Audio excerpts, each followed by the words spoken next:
What's up guys, and welcome to another episode of Investing Mate. In this channel we are everything about personal finances, investing, saving money, making wealth. So be sure to subscribe if you haven't yet, because you really don't want to miss all the tips that we talk in this channel. Okay, so in this video we are going to talk about the 7 favorite books that I personally think are the best ones in personal finances. And I really think if you take the time to read these books and understand all the concepts behind them, you can really speed up your process of creation of wealth, maybe retire early or whatever are your personal goals in terms of finances. They are not in a specific order, but the first one is definitely hands down my favorite one. And so if you really want to read one of all of these 7 books, I will totally recommend go for the first one. So let's get started. Okay, so the first book is called Quit Like a Millionaire, and this is my absolutely favorite book. It literally changed the way I think about things, about spending, about making money, about investing. And this story is really impressive. It's about a girl that literally was mega ultra poor in China, and then she became, she's actually retired. She retired at 31 or 32, which is quite amazing, to be honest. So yeah, she's a totally inspiration for me, and I totally recommend you that you take the chance to read this book. She goes in detail about what was her story, what was her way of thinking, what were her mistakes, and she even has an appendix where she explains year by year what was her budget, what was her investing decisions, what were the mistakes. So I cannot recommend you enough this book. Is absolutely life-changing. So that's the first one. Don't miss it and read this one. Another thing that I absolutely love about this book is that it's literally like a story that takes you through all her steps, and is really encouraging to show you, oh my god, this is possible, I can do this. And I just love the book. So the second book that I want to recommend is Meet the Frugal Woods, and this book is also like kind of like a story that shows the progress of a couple that went basically from zero to being retired, and they have such a beautiful life and such an appreciation for the important things, and they go through different tips about like frugality and why this is important in developing real wealth instead of just accumulating junk. So I really loved their minimalist perspective that they give, and their story is just fantastic, so totally recommend it. Now the third book that I would like to recommend you is The Barefoot Investor, and this book is literally everywhere around Australia, and there's a good reason for that. There's not a lot of information about Australia, so that's actually why I decided to create this channel in the first place. And this book really shows different things that you can do within Australia to optimize your life savings and your financial freedom path.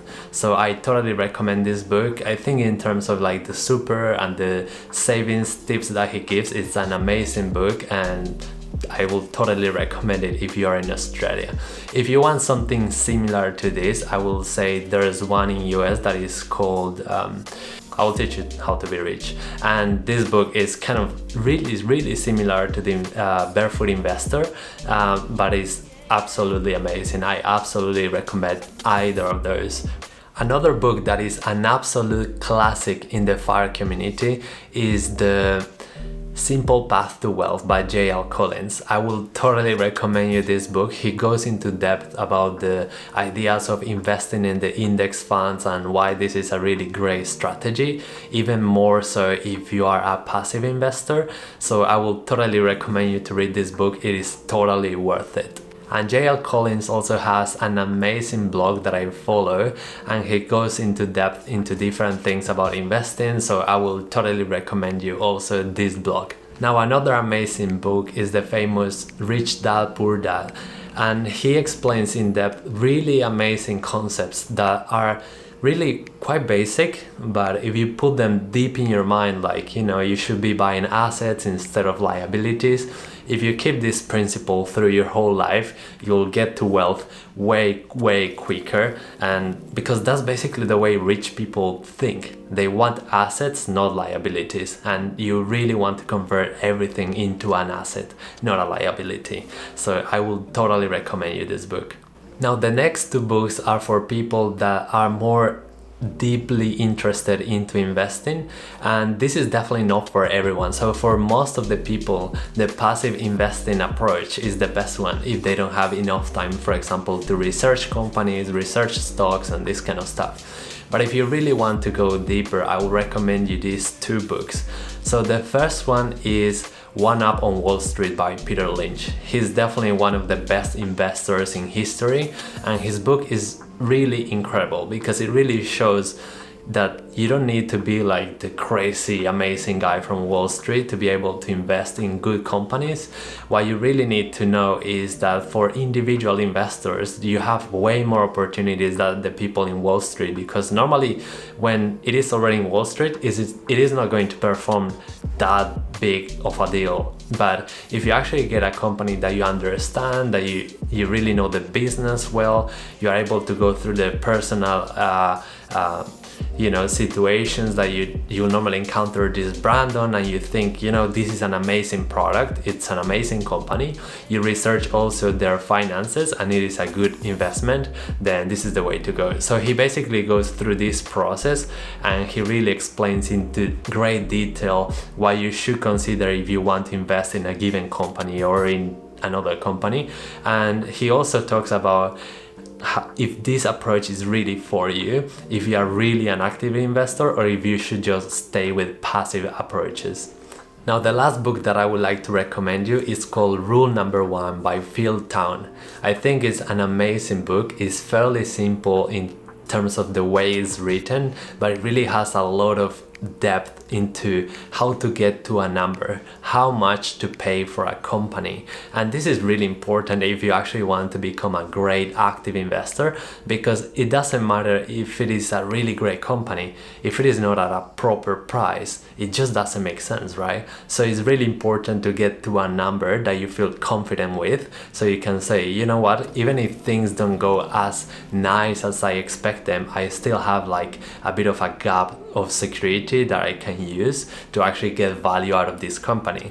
So I totally recommend you this book because it's amazing for active investors. Okay guys, these were all my recommendations for you to use this time in your quarantine to go through these books, learn more about personal finances.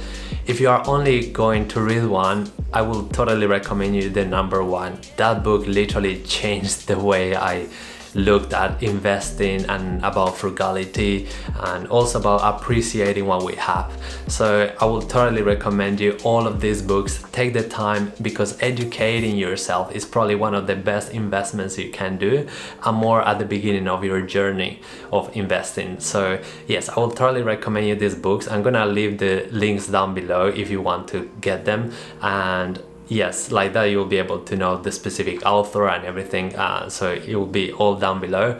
Also, let me know in the comments if you have an amazing recommendation book for me. I will totally love. I keep reading, always learning more about personal finances. I'm kind of like a junkie for personal finances. So yeah, let me know down below in the comments which one do you think are the best ones in your opinion. And thank you very much for tuning in into this video. Give it a like if you like them, and let me know how you go through your reading. I will see you in the next one, and consider subscribing if you haven't, because you really don't want to miss the next episodes. Bye bye.